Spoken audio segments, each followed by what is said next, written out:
I'm here with Judith Yes. Powell, Jolly. Judith Jolly, and Aaron. Okay. And you're with Wisconsin United for Freedom. Yes, we are. Explain it. I know you're with a lot of people here who are very concerned with the vaccinations. So I'm assuming that you were too. Yes. Explain. So our group, which formed this past, actually in the spring of 2019, we formed because we had concerns over kind of the movement of legislation going on in the country as well in the states to take away parental rights to decide what vaccines that, for school entry. There was legislation that was introduced back in the end of May, beginning of June, yes, to take away the personal conviction exemption, and that's where we essentially formed to tackle that, which we are happy to say that legislation did die for this That's right. session. It was defeated both in the House and in the Senate. It actually never got a hearing. Well, the Senate defeated it first, if I understand. Is that correct? No, it never got a hearing. It didn't actually get the session. Actually get a hearing. Okay. Yep. So we worked really hard.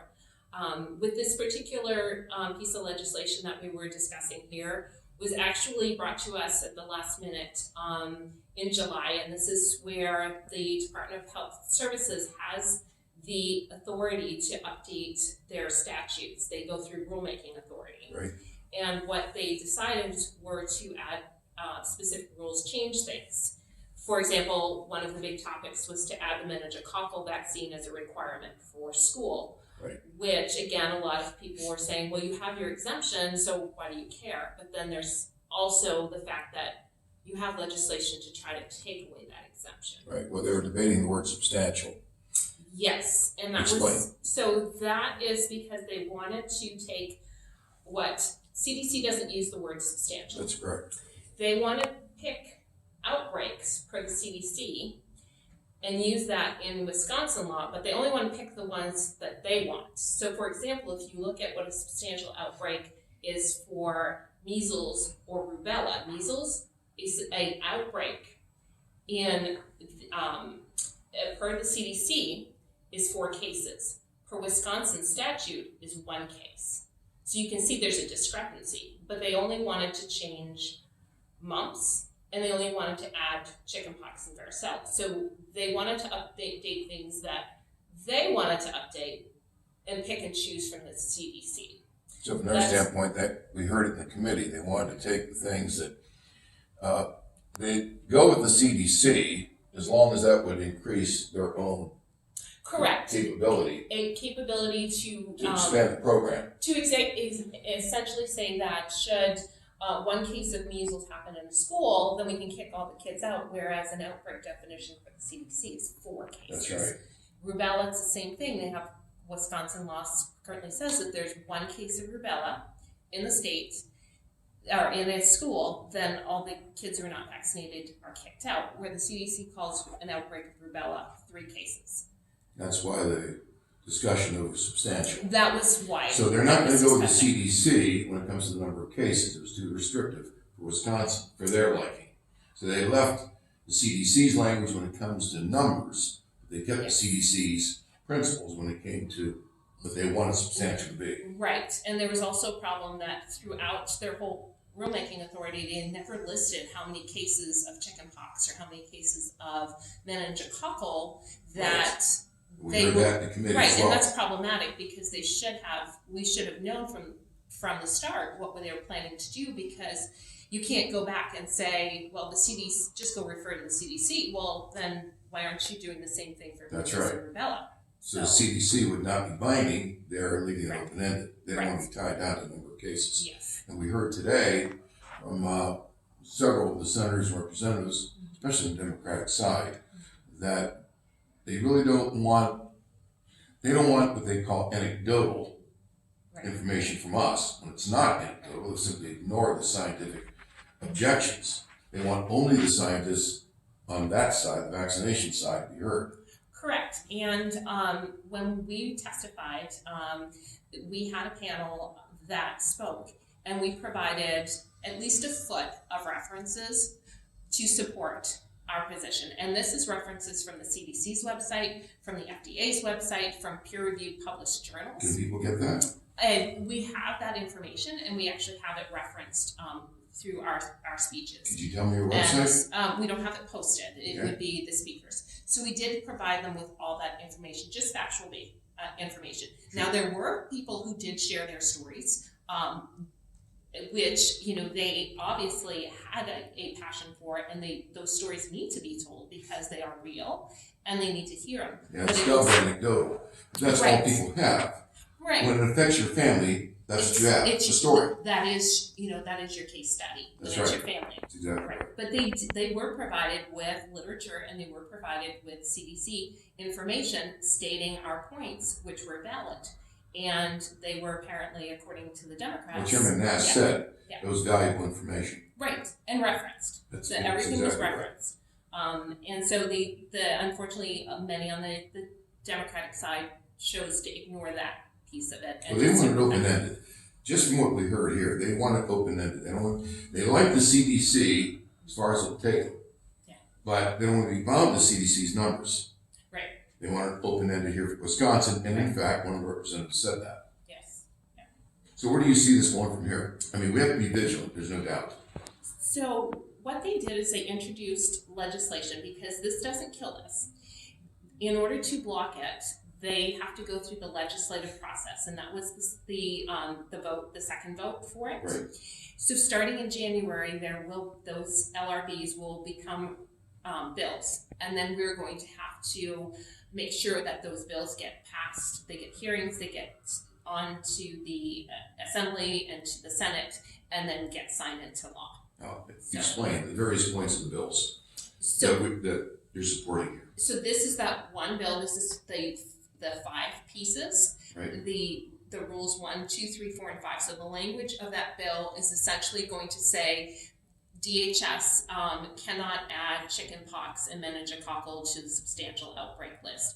DHS cannot redefine mumps from 2% of the unvaccinated Can't population. redefine the word substantial as it's already in statute. That probably won't get covered under this law, but it'll Well, be it's already specific to statute. it. Yes, So it's it already won't in get- there. so they blocked that today. Yeah, it won't. That substantial outbreak definition is not going to be a part of this However, bill. the Democrats, you resist them once, they keep coming back, especially on this. In fact, he said in the hearing, this isn't the end of it. No, it's not. It has to, by the legislative process, those bills have to be introduced next January. So Tell people what they can do. So right now, if they came to our website, Wisconsin United for Freedom, signed up with their email address, we do have a monthly email. We do have a very active Facebook page, an action community, a education community, and that's where we put action items in there. Right now, there will be no movement on this legislation until next January. So Gives us plenty of time. it gives us time So we to shouldn't prepare for it. we shouldn't relax. No, now. we This is should the not time to relax. What we need to do is be in contact with our own legislators. Right. We need to form relationships, be respectful, find out what their views are. If they're going to support you on this position, then we need to support them. And that's where we have to work in this time period, is to connect with our legislators. Now, those that came together to create Wisconsin United for Freedom. Yes. Primarily homeschoolers, private schoolers, public schoolers, or all types. We are all types. I'm Good. a homeschooler. We have a couple in our community, actually, like in our core leadership group that homeschool. So it's mixed. It's mixed. It's very much mixed. And they're all concerned. Yes, and it's actually, our community is not just very conservative. We have very liberal point of views, but we just come together on this vaccine issue where we do not necessarily, we want that choice. So contrary to what we heard from Senator Larson and Senator Hebel, this isn't just one small section. This is quite a range of voices. Yes.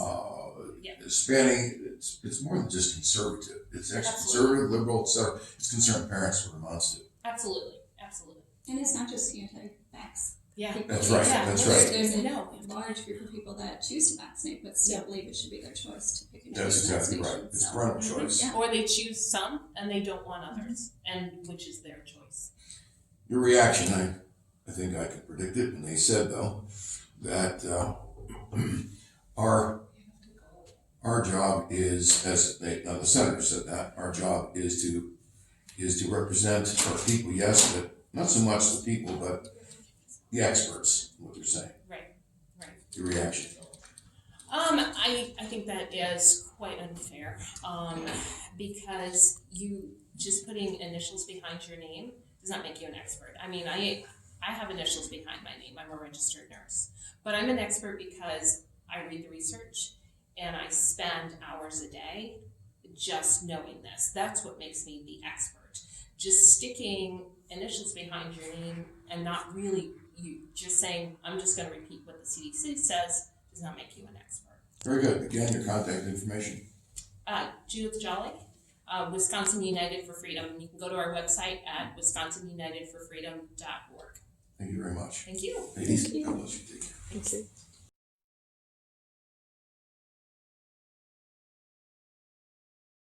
All right, we just got out of the executive session with JCRER on CR 19-079. Yes. And if you were watching on WISI, you probably know 6-4, we had a win. Yes. Yay! Awesome job, community. It took every last one of us, and to hear them say that they had hundreds of calls to their offices in the last couple of days is huge. Yes. Amazing. It's huge. Yes. And mentioning constituents, it's just a bigger sign yet that we need to get more people involved. We need everybody, we need every representative and senator in our state to have a huge following in their district so that when we have these committee types of things, we can call on a ton of people and not let them be able to say, well, only 2% were constituents. Yes. So we can flood them with all the calls, and they're noticing, and the more constituents we have around the state, the better. You guys made this happen. We have a big ask for all of you. Please send thank you notes to those who voted in our favor. We need the thank you notes. Handwritten are great. Even a simple email, if that's all that you have time for. So that would be Senator Noss, that would be Senator Strobel, Senator Craig, Representative Ballwig, Representative Quinn, Representative Nealon, Representative Wickers, and even members of Constitution and Ethics. If you want to go ahead and send them one more email, thank you. Let them know we appreciate what they did, because without them, without Constitution and Ethics, and without those who supported us with JCRER, we wouldn't have that victory. And considering many of them are getting some, with this COVID going on, they are working extra hard, and they're not always answering most pleasant phone calls. So a thank you, a email thank you, a handwritten note would really be appreciated. So and even if you didn't have time to write or call so far to ask them to vote this way, but you're thankful, or you have friends and family that are thankful, let them know. It can be your very first time taking an action step by sending a thank you, and it's just as important as all the calls and emails up until now. It's not over. The rule is not dead Nope. officially. So at the end of the session, you probably heard the second vote for the LRB. So we're gonna have some work ahead of us, you guys. But good work. Like Yes. we made it this far, and so we Yes. have to take this as a huge victory and Yes. celebrate, thank, and Yes. then we'll proceed to the next step in January. yeah, but before then we'll be planning out. And they did mention they're going to try to work with DHS to come to a compromise, which, if that's at all possible, maybe. But look for January for our legislation to move on that. But we'll keep you posted with what you can do until then. Yeah, Yeah. so right now celebrate. Thank you Yes. guys for And right- all of your work and effort getting us to this point. So Yeah. you So- guys did this. You did. It's awesome. That was huge. Thank you. All right. Awesome. Thanks. Bye. Bye.